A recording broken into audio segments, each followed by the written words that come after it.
You used to call me on my. You used to. Yeah. You used to call me on my cell phone. Late night when you need my love. Call me on my cell phone. Late night when you need my love. And I know when that hotline blink, that can only mean one thing. I know when that hotline blink, that can only mean one thing. Ever since I left the city, you got a reputation for yourself now. Everybody knows and I feel left out. Hi, welcome. This is Nintendo Voice Chat Book Club for April 2016, and this month we did Donkey Kong Country, which is about the adventures of a giant ape called Donk Eugene Kong. But yeah, it's so this is the game we played. It's for Super Nintendo. So I figure tonight I'm here with Anthony and Edward. Hey. So you guys can say hi. Hello, everybody. Adrian couldn't be here tonight because he's busy promoting his new game Tuna Cycle, which I hear is probably the greatest game of all time ever made. So hopefully we'll get to see that soon too. Yeah, he's being a little selfish right now, so that's why. Yeah, you know, these kids nowadays, you can't do anything with them. So Donkey Kong Country was made by Rare, which is a really cool and interesting story about how they ended up making this game. So I figured I'd start with that, and then we'll get into the did we finish it, how was it, does it still hold up, and how's that going? So Rare is actually a company based in England, born by two brothers, Tim and Chris Stamper. And they actually, they made like a bunch of arcade hits in the 80s, Saberwolf Jetpack, Lunar Jetman. A lot of these just came back out on the Rare collection. Rare Replay. Xbox One. One Xbox One game to come out in the past 10 years. Yeah, so basically, the cool thing is they felt that they were initially making it for making a bunch of small arcade games for stay-at-home systems. What's the system for? Either way, it's some small system. But then they heard about the Famicom coming out in Japan. So they imported one. And they broke it down and pretty much reverse engineered Nintendo software. And instead of publishing legally like some companies did back then and try to rip it off, they went to Nintendo and was like, hey, we reverse engineered your software. Isn't that cool? And Nintendo's like, yeah, you know what? You have free reign. Pick whatever franchise you want, and you can make a game with it. So these guys, I guess, elected to use Donkey Kong. And they spent a whole bunch of time. I'm trying to find... They did this really cool thing in order to get the way 3D graphics working on it, because I mean it's pretty much this game and Star Fox that all of a sudden had these like 3D models that looked fantastic. And honestly, the game still looks pretty good. The backgrounds in it still look great. Oh yeah. It's like a little display. It's a little Resident Evil with static backgrounds and 3D guys moving across, or I guess Resident Evil is a little bit Donkey Kong Country. As Nintendo calls it, the FX chip. Yeah, that's how much more powerful it was in the Genesis. And I actually remember getting a Donkey Kong Country VHS tape. Did anybody else get that thing? Like, I don't know if it was a Nintendo Power thing, but it was like a whole VHS tape was like 6 minutes long. Maybe it was their version of the E3 presentation before I really was on the internet and stuff like that, because I was a kid and my mom wanted me on it. And if anyone who's played Battletoads and RC program for the Nintendo, you actually paired a Rare game. Before they became Rare, the Rare company, they was known as Rare. So it would be RAREWARE. So if you want to learn more about Rare, actually Retronauts has the podcast talking about rare games and how they started in some of the games from to now. So it's a good episode to listen to. Yeah, that's a really good call. Yeah, Retronauts are fantastic over there, and actually their podcast is doing really well. I saw. Um, Yeah, and I mean, and actually, yeah, it's probably be better to listen to that because I'm saying all this stuff off the cuff. I wouldn't be surprised if I got like a detail wrong or two in there. But yeah, so I guess let's get into the game itself. If you guys want to give me your initial impressions, because I talked for the past like couple minutes, so I'd be curious to hear from you guys. well, I played this game in 1994 when the game came out. I rented it back in actually December. I know it came out in November, but I played it for December. And because of playing Killer Instinct at the arcade, I was so hooked up to rare games. And then when I seen this game, Donkey Kong Country, I'm like, oh, this looks kind of amazing. Played it and was just like, this is very difficult because it's a game that you have to think that Nintendo didn't make this. Rare made this, so it's you can't take the Nintendo philosophy of design and how to play their games into this. You know, it's a one hit, that's it kind of gameplay. You get hit once, you lose. Donkey or Diddy Kong, depending on who you're playing. If you one character again and you get hit, that's it. One checkpoint and you start the whole level over. That was a really interesting like choice too to think about. It's like, yeah, you didn't have hearts. Your version of hearts was Donkey Kong and Diddy Kong. You had either one heart or two hearts, technically, if you want to talk about it that way. Whereas, yeah, like each one of them was one life. And yeah, so That was Anthony, you want to give me any impressions as well? this game. It just screams nostalgia because it's like, yeah, you only had 2 lives at the most, and one checkpoint throughout the whole level. But the levels were kind of short, but it's like you're just waiting for like where's that box? Where's that barrel with the stars? 'Cause I need to get that before I die again. 'Cause you're not gonna make it back. And this game was just so fun. Like even to now, it still holds up. Yeah.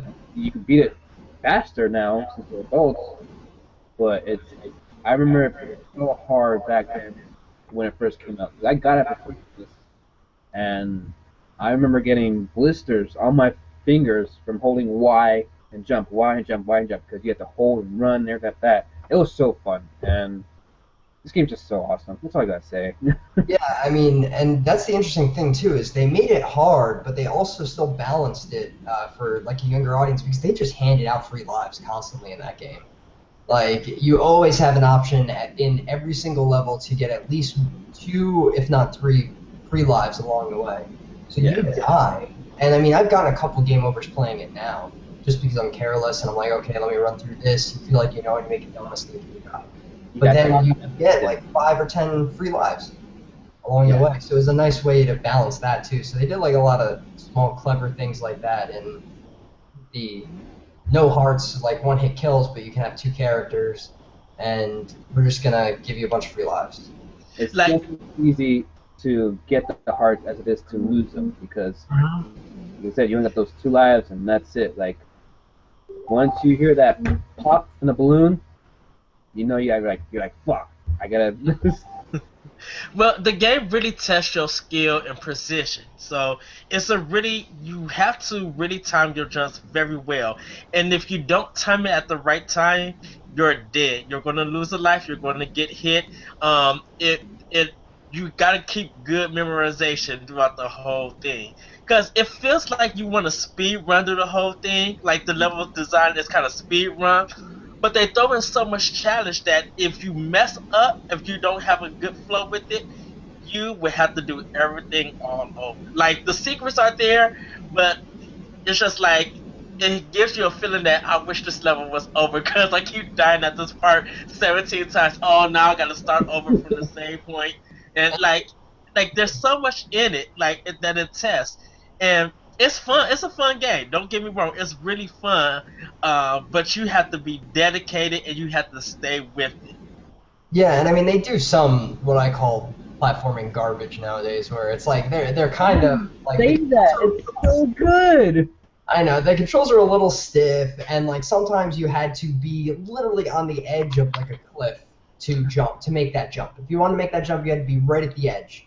Oh yeah. And sometimes if you held down on the D-pad, he would take like an extra 5 steps, and you'd accidentally either fall off like when trying to make that jump, or you wouldn't make it to the end. Especially in like they do that stop and go station where you had to pretty much like speed run parts of it. It's a very short like Edward was saying, all levels are pretty short. Or yeah, whoever was saying.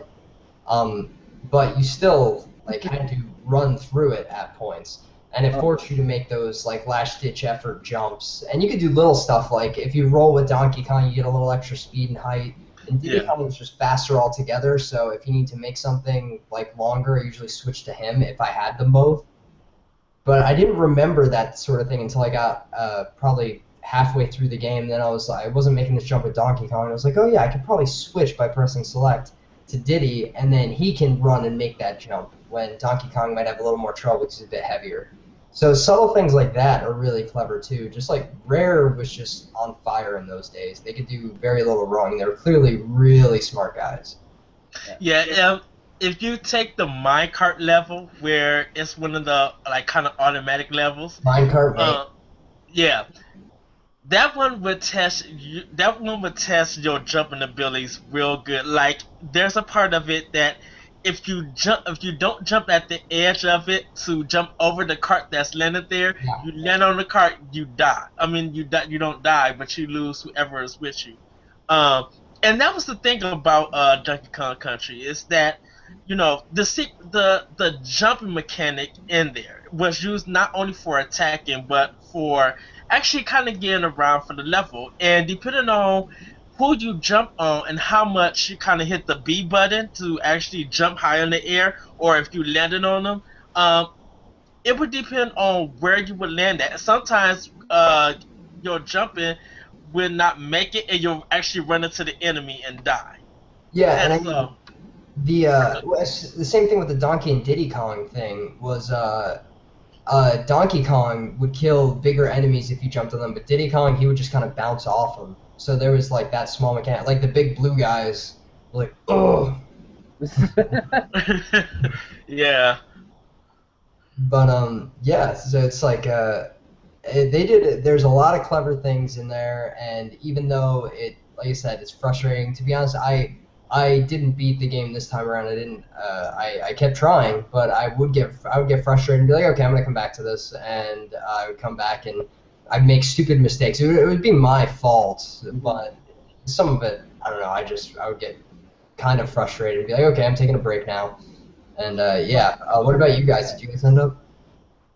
I got halfway through the game today, and I just took a break. I was just like, okay, I'm gonna cut this off and rest, and then I'll come back and be ready to go. Cause the game sometimes make my hands sweaty, and when that happens, my whole jumping positions and my whole gameplay is messed up. So I gotta have to like take a step back and play. What I will say though is that it's one of the games that don't give you a invincibility in the whole game. So not having that invincibility like a Mario game makes it frustratingly hard sometimes. There was I mean, kind of invincibility. It's like when you have both players and you lose one, you have those 3 seconds. That's true. Yeah, yeah. That's So true. I took advantage of that 3 seconds so many times. Yeah, I definitely did the same thing. Yeah, that's definitely a good, another nice balance to the Yeah. whole thing. Was yeah, you had those 2 seconds. There were definitely times in levels where I'd be like, okay, I'm just gonna let Donkey Kong die, and I'm just gonna make that jump because they would jump in the air when you got hit, and you'd have those 3 seconds to blink.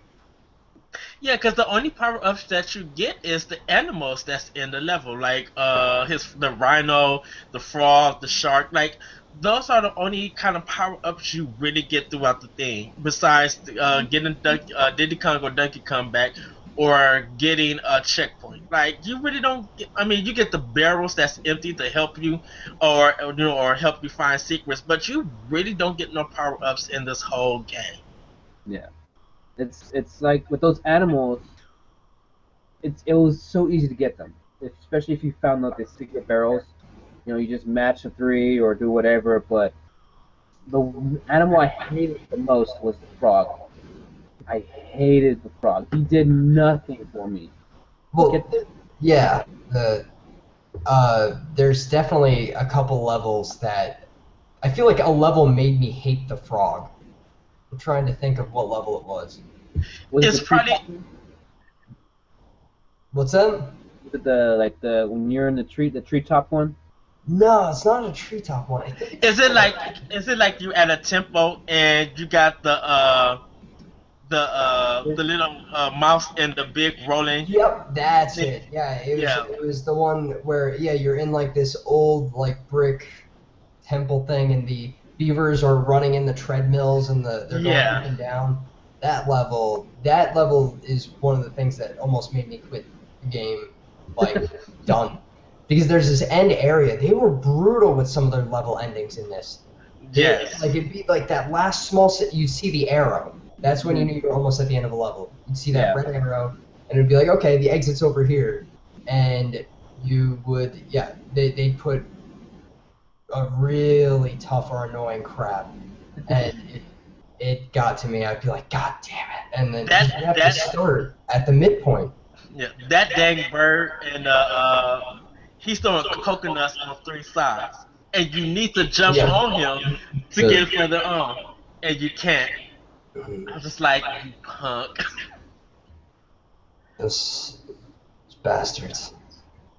Uh, And it's sorry, At the go very ahead. end, there was like you see the arrow, but you don't know if there's at least one more enemy you gotta beat because when you see the arrow, you're just dashing for the very end. But if you dash too fast, you die. Yeah, and that's what initially the arrow used to be relief, but then towards like the later half of the game, you'd see it and it's like, oh, what garbage do they have at this part? And I only say garbage out of frustration. It's not like it was actually bad. I really enjoyed the game, and one thing that we of course have to talk about is the music, because the music is great. I mean, it's interesting that they managed to get it real. They managed to do a really great job with the music in this game, despite not being directly under Nintendo, because Nintendo always nailed that stuff. You always had good music, but it's just really impressive that, like I said, you've got this company in England that went to Japan and they're like, hey, we broke your system. Can we make a game for you guys? And they said, yeah, sure, do whatever you want. You have complete creative control.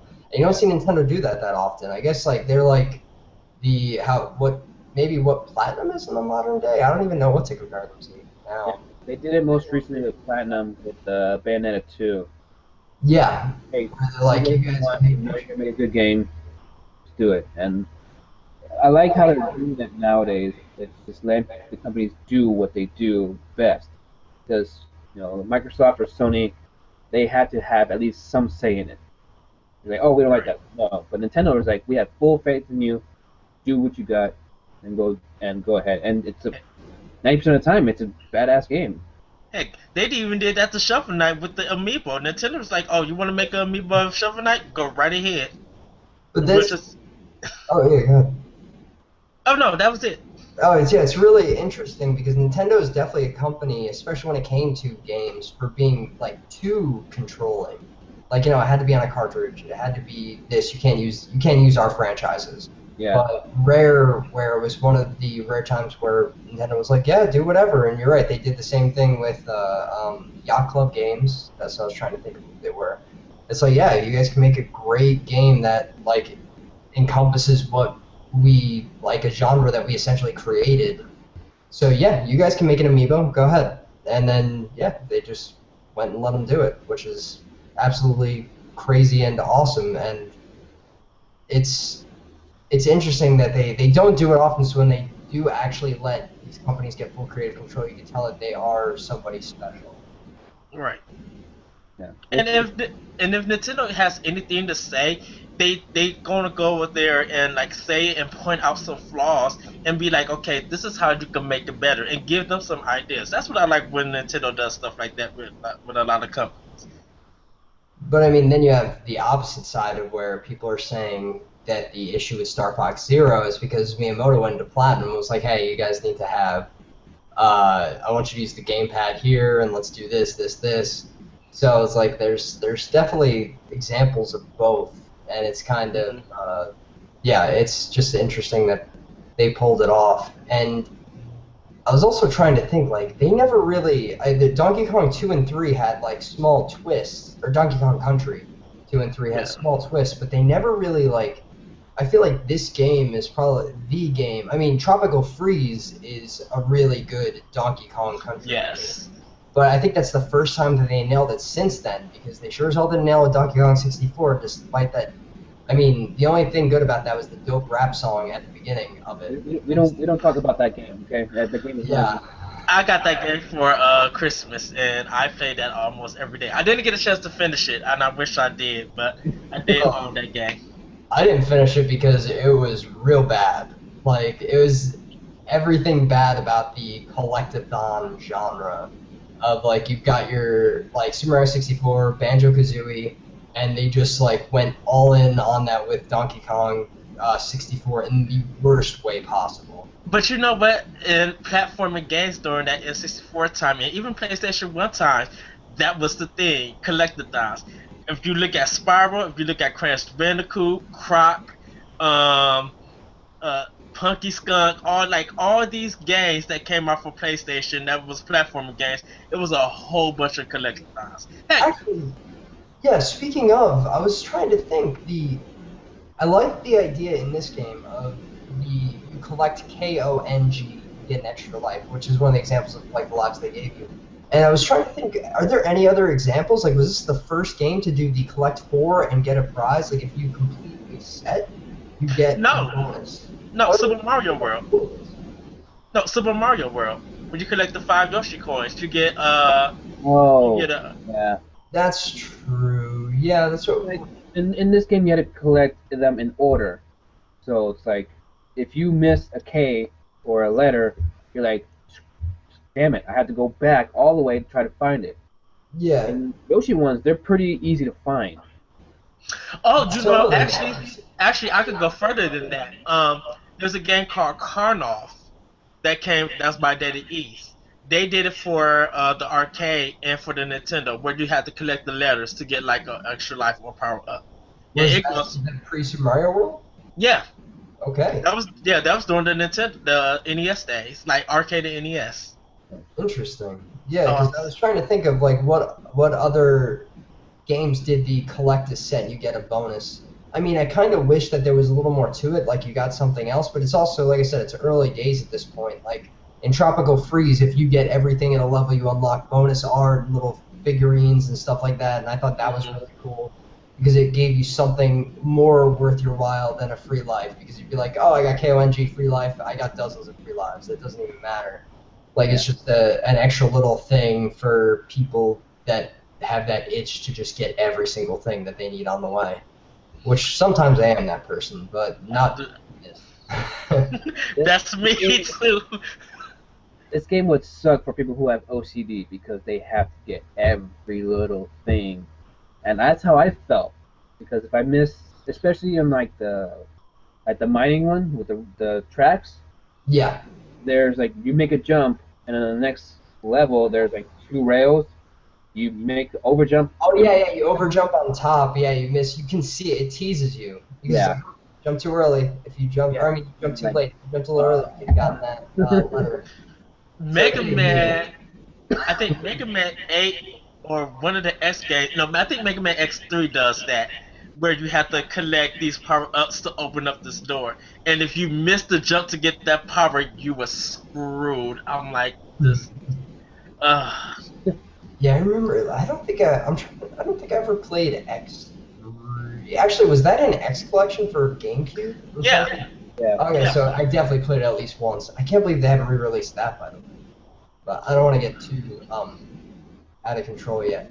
But yeah, so like I was just thinking in general, it's just pretty much Donkey Kong Country is the definitive version of that game, I feel like, until Tropical Freeze, but now people call that kind of like dated. But either way, it's just really interesting that they didn't they didn't really add much to it over the years and succeeded like they did in this. Like this was something completely new.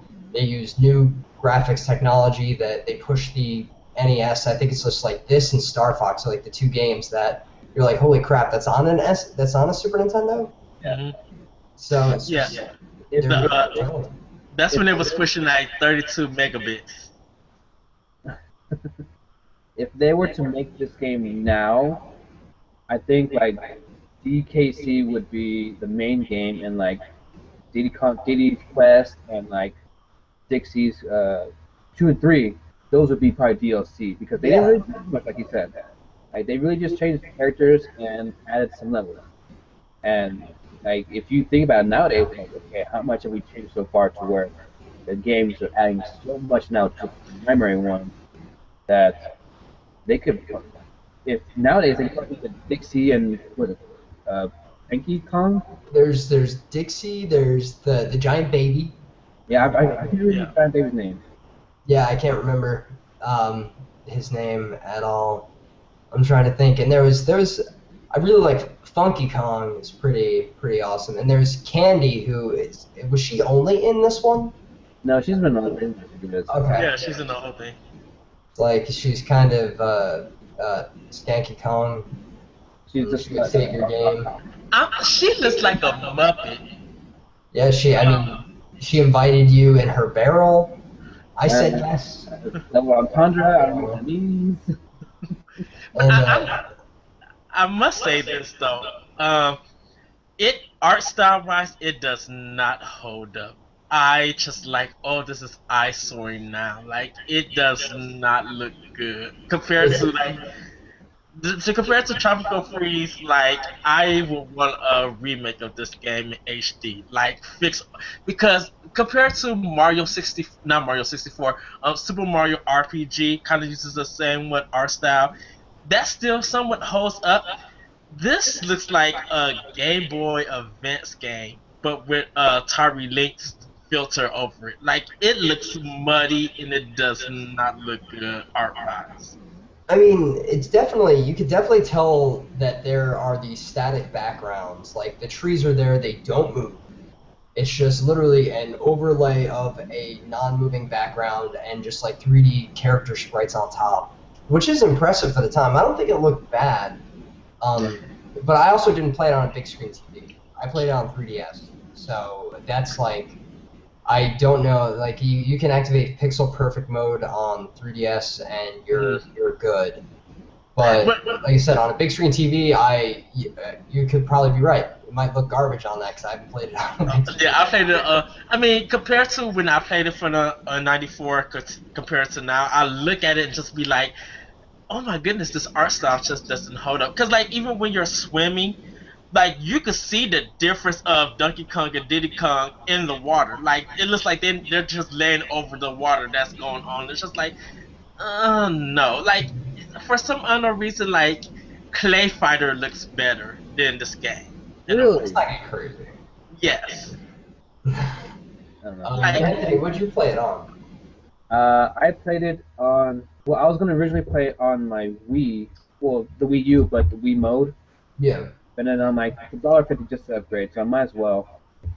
I upgraded on the Wii U, and then I got coins from the My Nintendo for that. Yeah, My Nintendo. Yeah. So I'm like, okay, sweet. I didn't even know I could do that. So I got like 10 coins off of that, and so I'm like, I beat the game. I'm like, well worth it all. Just for Yeah, definitely. I mean, that's it's like when I played it, I would just leave it. I start a game and then I would just leave it in the beginning just so that way I could just play music for a couple of seconds and just enjoy it because that's how good it was. And I don't think you can enjoy it that much if you played it on the 3DS because I played that loud. yeah. I mean, it definitely does not have. Yeah, 3DS sound speakers are not the greatest, even on the new 3DS. Yeah. Yeah. You'd have to play this on a not a big TV, but at least a TV, so that way you get the full effect from the music, to the sound effect, to the voices, and everything like that. Well, the music is just like it's a mix of the music like set the environment, like kind of match the environment. But like when the first level, it sounds very jazzy, with the horns and stuff, but it still got that calypso somewhat feel with the drums. Like okay, this is a jungle sound, but it's kind of fun when you add these horns, especially if you watch the Donkey Kong Country cartoon. Hmm. Well, I was looking up just now. David Wise is his name. I couldn't believe I didn't remember it. I was like, it was driving me nuts. But yeah, he's obviously famous for his music from this, and I think Giant Bomb did a great mini thing where it was there's another composer that's really similar to him, and I wish I had it. But they did a guessing game of like, is it David Wise or is it this other guy that did a bunch of other similar games? I think did he do Banjo Kazooie? Maybe it was the guy that did Banjo Kazooie. That he was comparing him to because they're very similar, kind of weird, quirky music is the way I guess I'd describe it. But it's great, and like the soundtracks, like the underwater track when you're swimming around, that's just a really nice, relaxing. You could fall asleep to that. Huh? You could fall asleep to that music. The ambient. Yeah, Yeah, I actually think I water, have played that to put my son to sleep. the water level in Donkey Kong Country is like the kind of the best. It's so relaxing. Yeah, and like you're saying, it is a thing where you can just leave it on in the background. I love the music, but I hated the underwater levels. Dude. Those are so hard. You had no control on how fast or how slow you were going. Yeah. I think the water levels is the easiest ones in the whole game. I don't know, if you got the swordfish, then you were good. Like it didn't matter, you could take anything out. I didn't even eat the swordfish. No, the swordfish did absolutely nothing because the bosses I want, or the enemies I wanted to kill, they couldn't kill. Like the octopus that would spin around the Oh yeah, swordfish. Yeah. that bastard. Yeah, I mean, I'd pretty much for octopus, it would just be like my third heart. The animal would be like the swordfish. Be like, oh yeah, if I get hit, it's not too bad. Yeah. Yeah. What was cool is that you got hit while on any of the animals, it would just go back and forth, back and forth, back and forth, so that we still get another chance on it. While Yeah. nowadays, it's like, you get hit, it dies. Yeah, they used that whole Yoshi from Super Mario World, where they gave you a chance if you can run and catch up, or like if they got caught in a ditch, you just jump right back on, like you'd have that third heart help you out again. Which Did is you a guys nice try? Did you guys get to like all the animals' bonus levels? What's that?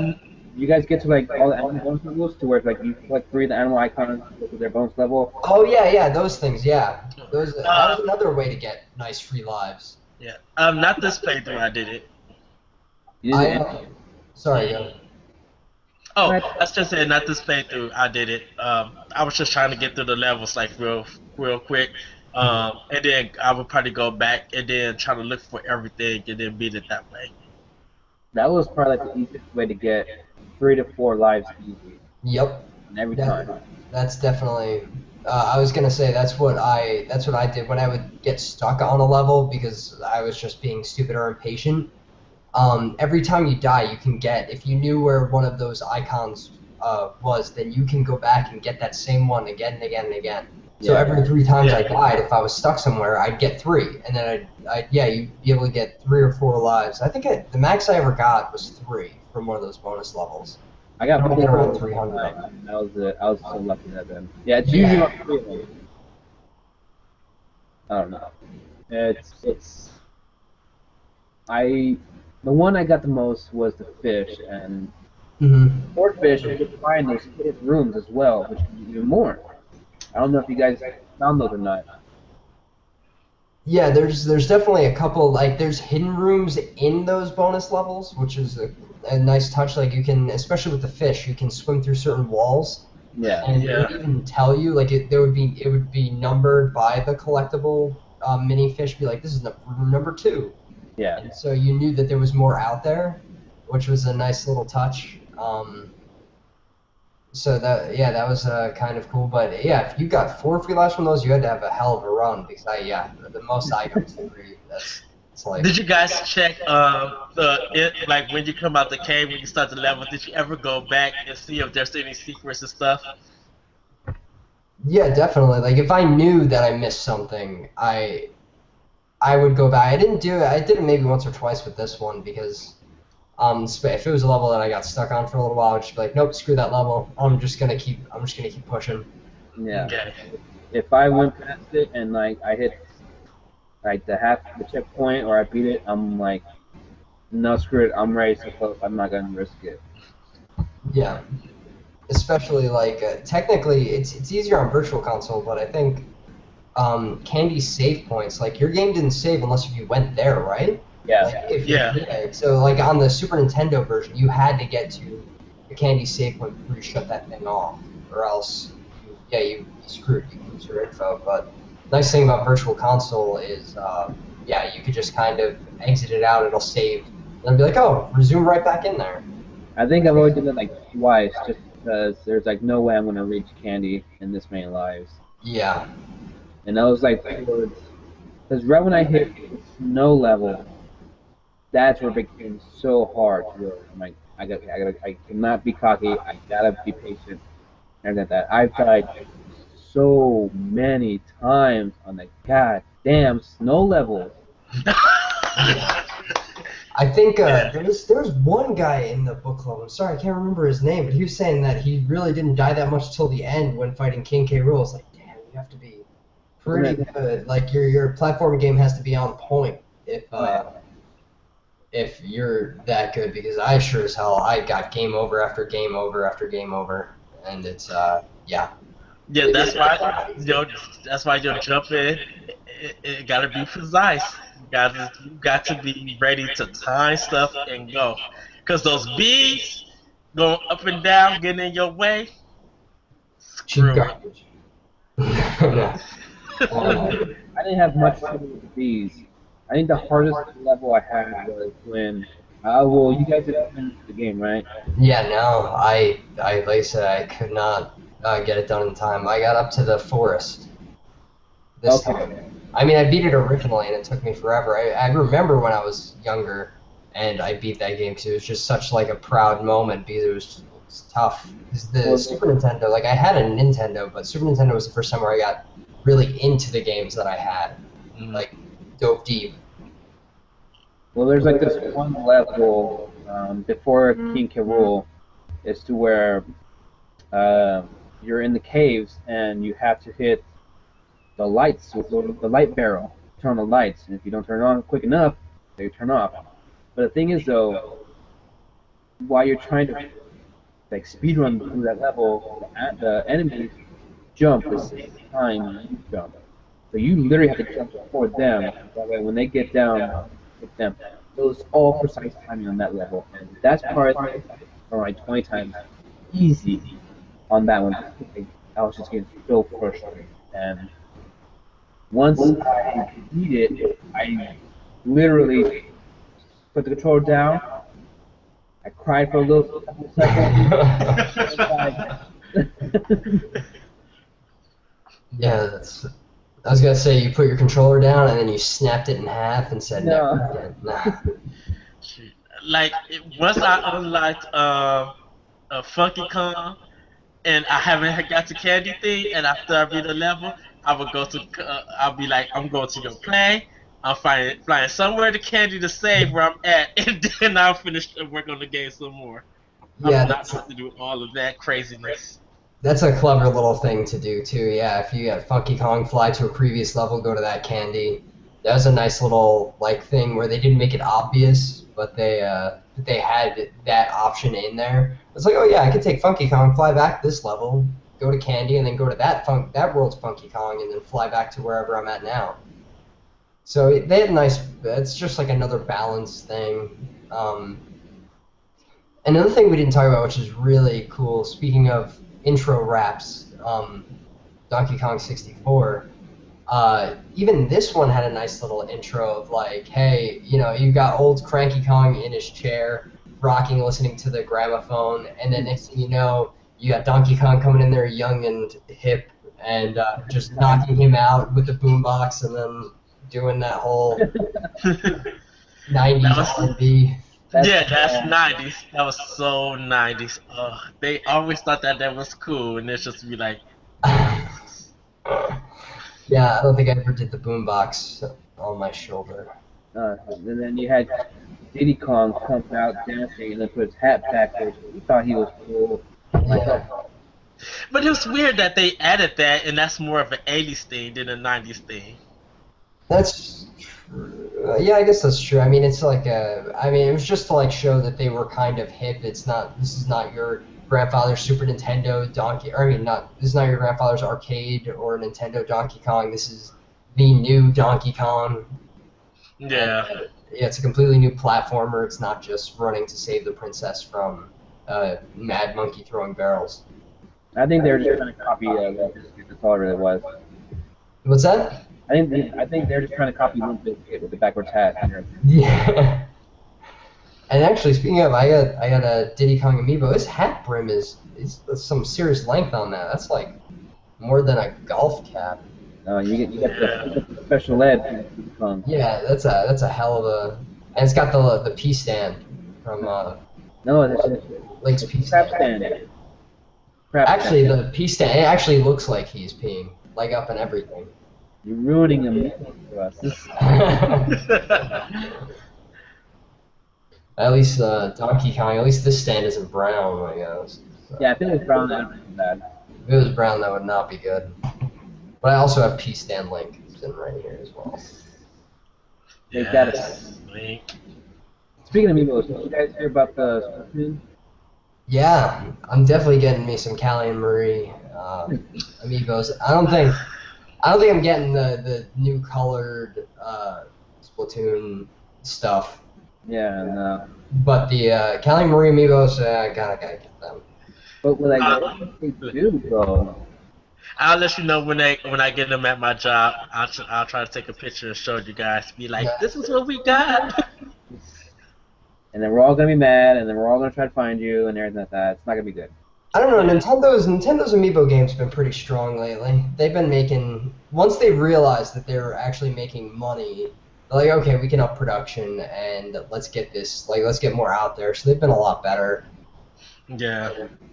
And I mean, like there are little things like I said, the Donkey Kong Country I played on my 3DS, my new 3DS, partially because it justified me owning a new 3DS. Because it's the only, like aside from Xenoblade Chronicles and Binding of Isaac, it's like Super Nintendo games. But I mean, I've got Earthbound on it too, that's one of my favorite games.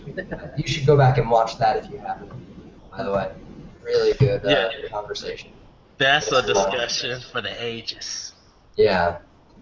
But actually, we can talk about speaking of weird Nintendo things. If we're any final thoughts on Donkey Kong, and then maybe since we're running a little short, actually we're making pretty decent time. We're at like 40 minutes. We can talk about a little bit about the hot topic that is Nintendo's E3. Real quick. So, any final thoughts on Donkey Kong? We'll start with Anthony. I think the worst thing to talk about is that you have to rank it. Oh yeah. So This is easy for me. this one's probably on the top for me. So we're in April, so it's only 4 games we played so far. Yes. They were Pokemon, Metroid Prime, Yeah. and The Legend of Zelda, the first one. Okay. So Adrian would be pissed at us if we didn't at least talk about this. Yeah, no, it's definitely a real good call. You would have, yeah. I'm glad somebody saved me. I would be booted out of the group tomorrow. You wouldn't know. Nah, I know. So yeah, I guess Anthony, where do you rank this? So we've got, yeah, you said we got Pokemon, Metroid Prime, Zelda, and this is April. This one would probably have to be out of those 4. It's hard between 1 and 2 because part 1 would be Legend of Zelda because it has so much, just memories and nostalgia and everything like that. But this one, I'd say, would probably be number 1 for me. So for me, at least, it would be Donkey Kong, Metroid, Prime, and then Pokemon. Pokemon. What about you, Edward? This one is easy for me. It would have to be Metroid Prime first, Pokemon second, The Legend of Zelda, and this is fourth. Really? Really? Yes, Donkey Kong Country does not hold up compared to other platforming games. It totally holds up. I mean, trust me, if we was playing Yoshi's Island for the Super Nintendo, Donkey Kong Country would have even been thought of. Like, No, I'm not gonna trust you because the person who says the Pokemon that we all hate the most, I still laugh about that post. and we're also But saying that the best Punisher is the jackass from the second movie. I love No. Warzone. Warzone is still the Oh, best. sorry, Edward. Yeah, that's. You know, Punisher Warzone is amazing. We'll talk after. We'll talk after. Oh. I think that like even though it's a fun game, it's not one of Rare's best games. I think something like Jet Force Gemini is way better than Donkey Kong Country. Mm. I just feel like I played better platforming games. It was a good intro. Don't get me wrong. I'm glad that Donkey Kong Country was made and that it was something at the time that when you played it, it was fun. I just don't think it holds up well compared to like The Legend of Zelda or Metroid Prime or even Pokemon. Like Pokemon got downloaded 1.5 million. Yeah, that's modern too. It's not even counting the. Right. Yeah. Well, that's all our generation that's downloading. Kids nowadays they're like, oh, this is too slow. You can't do anything. They don't give a crap about that. It's like all those 1.5 are age, from 25 to. Yeah. How old are you? There's the 70? Gen Me? X and Y. Yeah, I just think that there's just better platforming games than Donkey Kong Country. So I have to rank it number 4.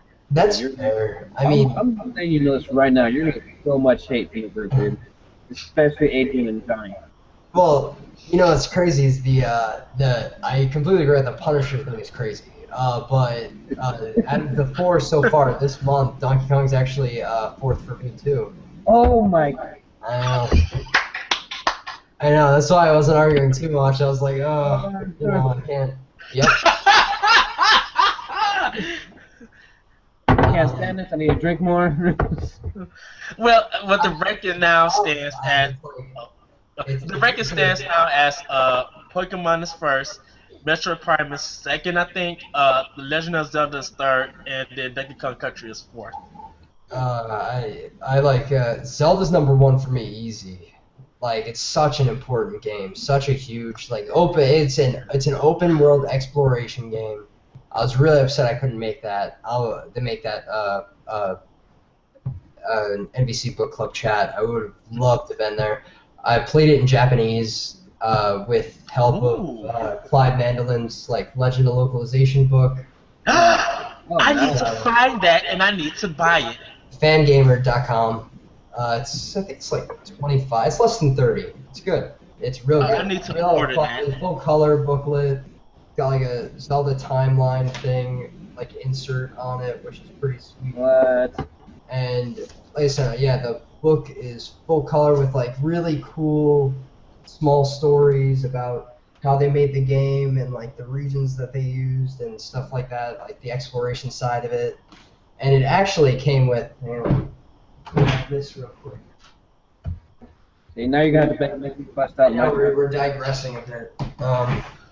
So it came with. This is how I played it in Japanese. It came with this passport that actually helps you read some of the kanji in it. Let me get to a decent page right here. So you go through, and I'd be able to get. Sorry, it's a little out of focus. You'd be able to get little words and stuff like that. Plus the Japanese Game Boy Advance cartridge, because Game Boy Advance is actually the only region-free handheld for Nintendo, which is really interesting. So I can actually play the Japanese version without having to import, but that's a really cool cover Nice. for that. Wow. Even though, like you said, sorry, it's not focusing, but not focusing as clear as I want. But, Can I say, I think that was the cover of one of EGM's second, it was the second or their third issue when they first came out. Really? Yeah, I used to have it. I used to have it. Yeah, but so that's number one for me, easy. Number two would have to be Metroid Prime because love the Metroid series, and who knew they could do a first-person shooter right. So that's definitely number two. Number three is Pokemon. Uh, because Pokemon's Pokemon. I was in a Pokemon club when I was in elementary school and in junior high. And actually, I think I might have told this story somewhere on here. Well, my Pokemon Yellow was stolen when I was in school, but my fourth grade teacher gave me his copy of Pokemon Oh, Yellow after mine was stolen. So obviously I had to restart it, but it was still a cute, cool thing that he definitely did not have to do. Um, yeah, so that game is special to me, and yeah, then Donkey Kong's fourth, and it's not because it's a bad game.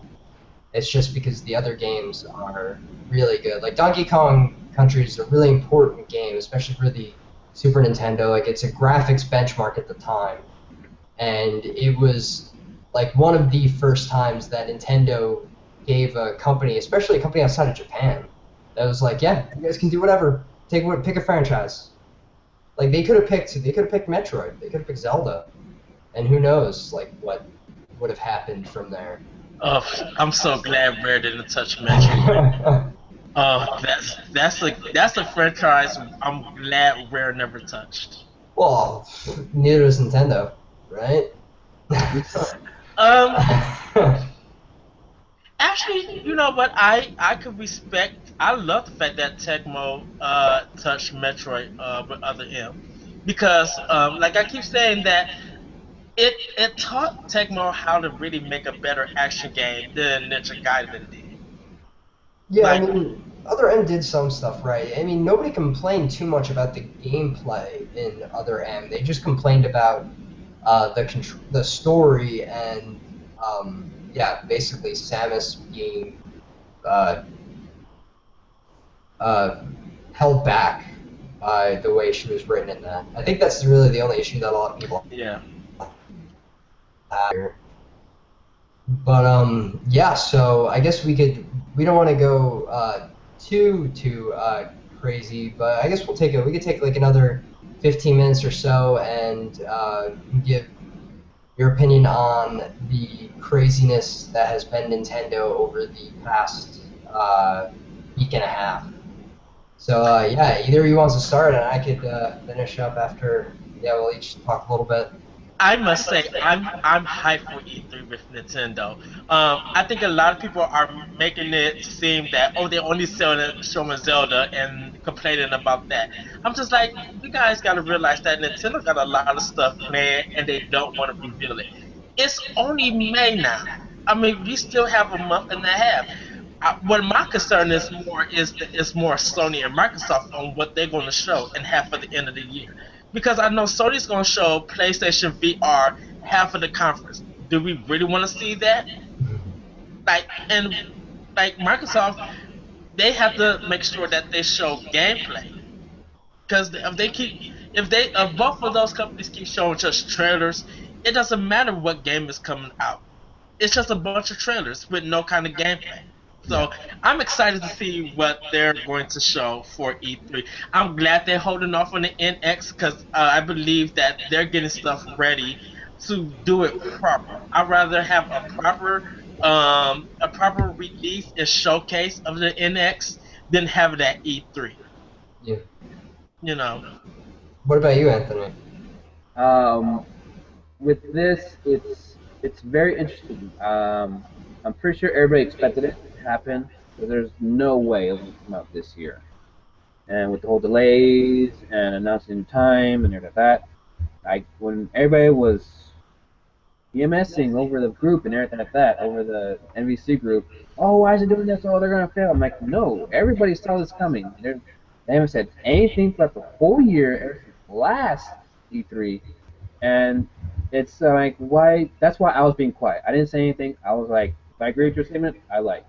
Unlike Adrian or you, who went into arguments and started debating, like, Yeah. these guys are idiots. They're not gonna prevent. But it's very understandable. I'm glad that they're doing this. Just because if they're supposed to come out this holiday, supposedly, they're going to have to go against PSVR, which is Yeah. a huge thing right now. The whole Oculus and Vive and PSVR, they would have just been crushed. There would have been no hope for it. Well, And they would have to go against Final Fantasy 15 and Persona 5. Like they would have to go against those games, and I would rather see if those two are going to succeed or fail.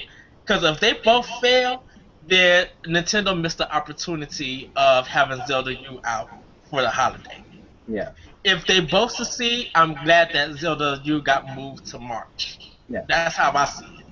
I'm glad too. It's just like I wish they would at least like say the Wii U version is going to be out in the holiday, but That's the the next one, surprising thing. the next one will be in March with extra stuff in it.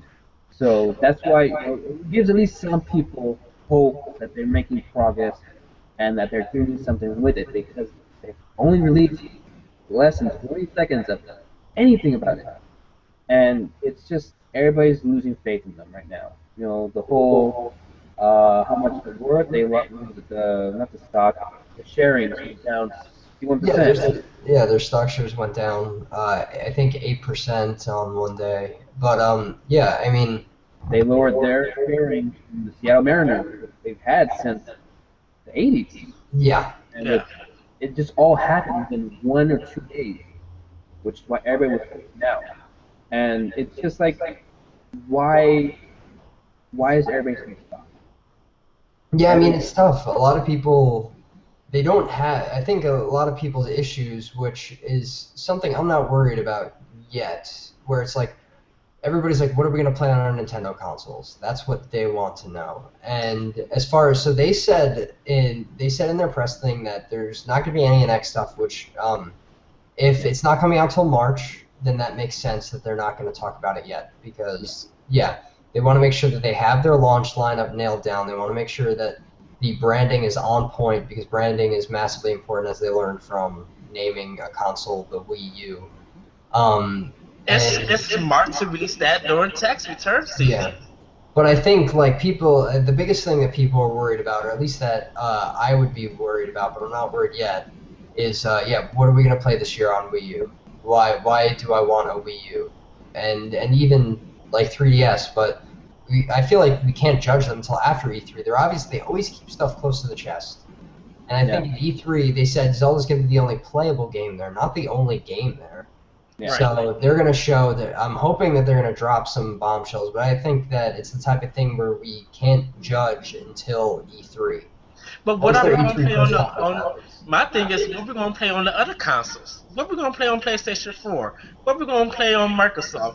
Besides Call of Duty, which we played thousands of times, Final Fantasy 15, and Persona. Those are Yeah, only three games. If Shenmue 3 get Uncharted. Uncharted, yeah.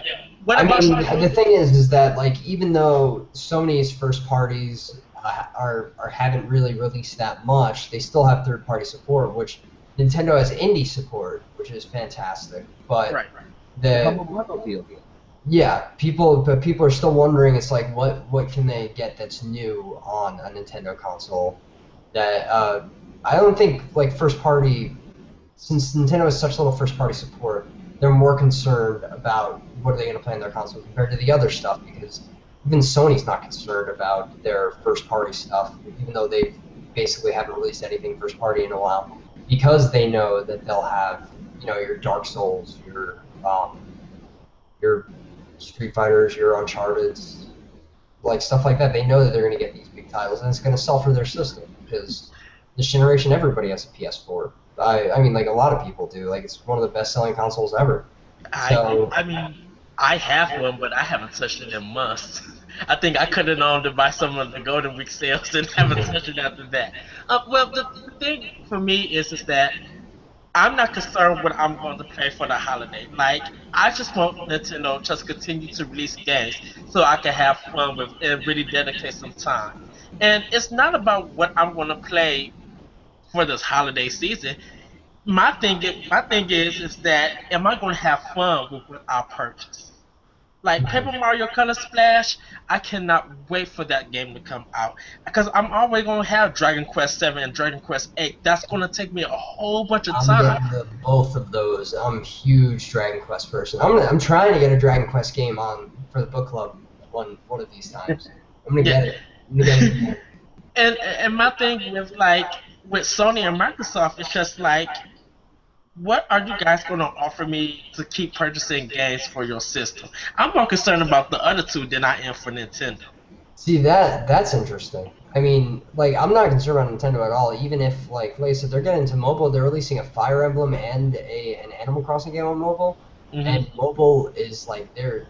Mitomo already made like a decent amount of money. Like imagine what an actual game is gonna make on that. Yeah. Right. People see the Nintendo, the brand still has power. People see Nintendo, and people see like it doesn't matter whether it's Animal Crossing or Fire Emblem. If random people see a Nintendo game on the eShop or on the App Store, the iPhone App Store, they're gonna download it, especially if it's free. Yeah. So And from that perspective, like they're fine and they have a ton of money. So I'm they not worried got about a Nintendo in general, but they got a ton of backlog games that you could go back and get.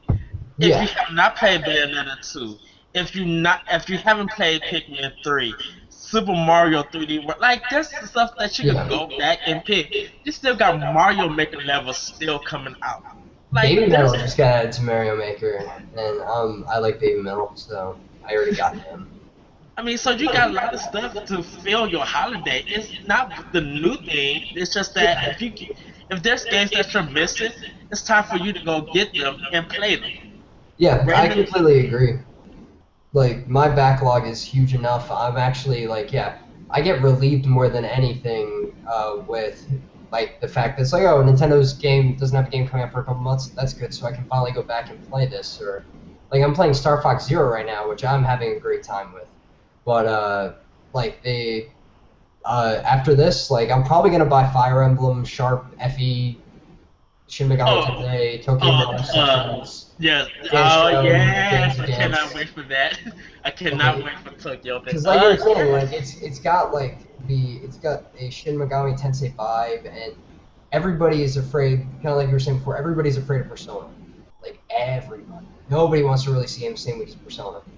It's kind of like it's bigger in Japan, obviously, but that holds a lot of power. And even people here, like after Persona 4 Golden, like if you own a Vita, you have that game and you played it, and it's like the type of thing where all like Square Enix is afraid of it. They sent out a survey being like, if we release Final Fantasy 15 the same week as Persona 5, which game are you gonna buy? So they're actually thinking of moving their release date just so it doesn't come out the Oh, same day as Persona 5. Persona 5 all the way. If I want to play Final Fantasy 15, I'll just throw in Kingdom Hearts 2 and play that. I mean, it's like it's a scary thing, and it's cool that Nintendo, and I think they deserve some credit for getting Atlas to be like, hey, make a Persona game for our system, and you can use one of our assets. Oh, And easy, they because used Fire Emblem, but it sucks that it apparently didn't do that well in Japan, and I don't know if that's like the Wii U's install base or what, but I'm excited to check it out when it comes out over oh, here. Atlas makes more money on Nintendo than Sony platforms. I'm sure that yeah, I guess they probably do. I mean, yeah, they release all those Entry and Odyssey games and stuff like that, but I mean, Shin Megami Tensei, that was on PlayStation. That got moved to Nintendo. Only game that's really on PlayStation uh, is Persona 5. If they would have moved Persona to Nintendo, Atlas would have made a killing. I wonder if, and I mean, we don't know that they didn't. I mean, they're clearly getting third parties for, and like Square let it slip that, they're like, hey, yeah, we're making Dragon Quest 11 for the NX. There haven't been any more details since that first like thing, but it's like, oh yeah, it's coming. So obviously, I wouldn't be surprised if maybe when NX announces, maybe that's a launch port title, being like, oh yeah, Persona 5 on the NX. Like Well, that would be huge. I think Square Enix learned because of Bravely Default, and hopefully Bravely Second sell well here in America for them. I think it's doing all right. I mean, I personally am not going to pick it up because I'm playing friggin' uh what's it called? Picked up Fire Emblem again because I never actually got through all of that. But either way, yeah, it's like it's an interesting thing. I'm looking at Is that the new 3DS? What? That's the other new 3DS? No, this is just a case for it. This is just a screen case. Cool. You guys lost me. Let's start talking about Dragon's Quest. And, I know. We're gonna do it 1 month. I'm getting it in there. You have just as much of a chance of getting that as I do with Silent Hill. Okay. No, well, Silent Hills, I'm with you. I love that game, and that's a gem. Silent Hill? Or Silent Hill Shattered Memories for Wii. Oh, okay. Because if you said the first Silent Hill is like garbage of a series. I just cannot stand that. What was it called? PT was fantastic. Who? And huh? What was it? PT, the PT. demo, the Silent Hills demo for PS4. Oh, yeah. PT. Yeah. That game scared the crap out of me. Like that was a great, like classic Silent Hill type scares. Like Kojima nailed it, Del Toro. But yeah, all right. I think we should probably wrap it up because we're over an hour now, which is good, and we're kind of tail spinning. So Who cares? yeah, I know. Yeah, so we can just keep going all night, dancing all night. No, I think we should kind of wind it down because I gotta edit all this. It's gonna take forever. Yeah. So yeah, you guys have any final thoughts to say either about Donkey Kong or about Nintendo or anything like that? Since we already gave our thoughts on Donkey Kong, so we can. I still don't believe you guys. That game should be number 1, not number 4. I say play Donkey Kong Country. It does deserve a play. And for Nintendo, just wait for E3. Even if you think it's disappointing, at least they did come with some games. And it might not interest you yet, but I'm just like, give it time. Actually, wait till the games come out or a demo come out and play them. Don't worry about the holiday season.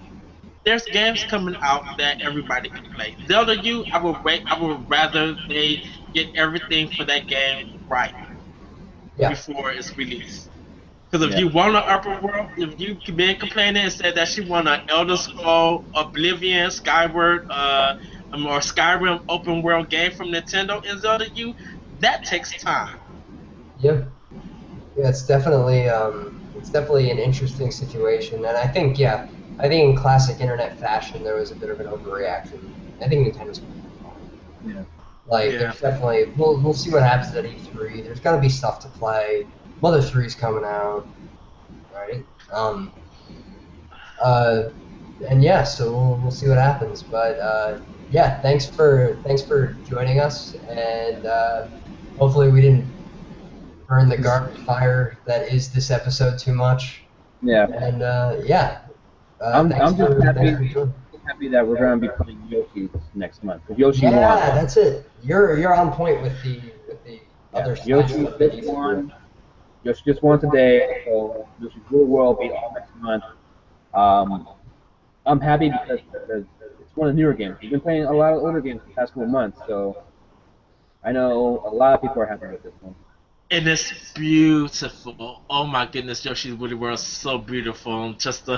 I can't wait till we talk about the music in that game. Oh.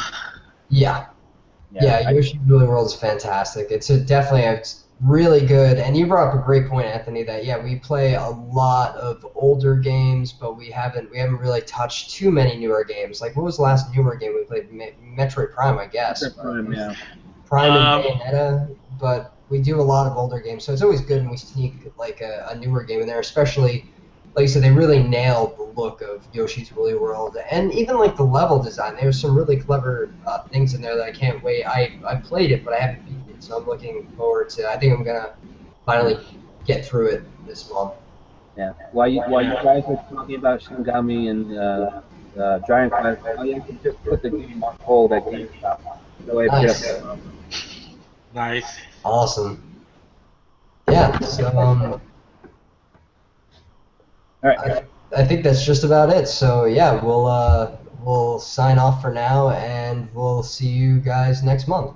All right. Good night, guys. Bye. Peace. Bye.